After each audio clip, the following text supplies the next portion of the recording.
video, I will show you how to embed a Google app into your Canvas course. To begin with, we need to select a destination. In this case, I've decided to add a blank page to my module entitled Embedding from Google Apps.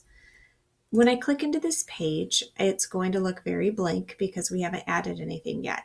So I need to go up to the top right corner to the little pencil edit button. And once opened, I should see a large window to edit information that I'd like to place on the page. Up in my Rich Content Editor toolbar is the Google Apps button or icon.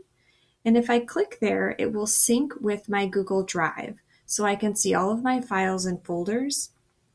If I scroll down, I have a sample Google Doc waiting to use today.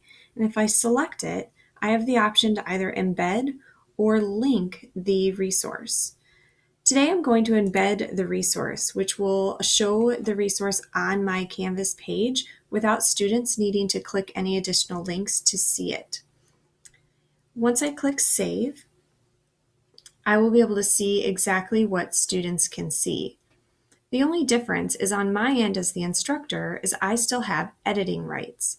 So if I look at my document, I can see that this word is bolded, and if I decide to unbold it, it will also be changed in the actual document in my drive as well.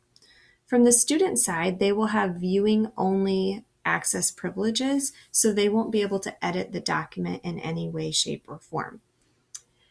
Once you've embedded the document and saved it, you're all set to go. Just remember to click Publish to make sure that it will be visible to students. In addition to adding a Google Doc through the Google Apps icon in the Rich Content Editor toolbar, you can also add Google Sheets. In my next page, I've already added a Google Sheets, but wanted to show you how it could look from the student side. Again, I would have editing privileges within this Google Sheet, but when students view it, they have view-only privileges. In addition to adding a sheet and a Google Doc, I can also embed Google Slides using the same process. Students will see an iframe embedded on their screen in which they can continue to click Next to see each subsequent slide, or they can also jump around to different slides within your slideshow. Finally, if you have any PDF documents saved to your Google Drive, you can also embed these into your Canvas course for students to easily view and read the document.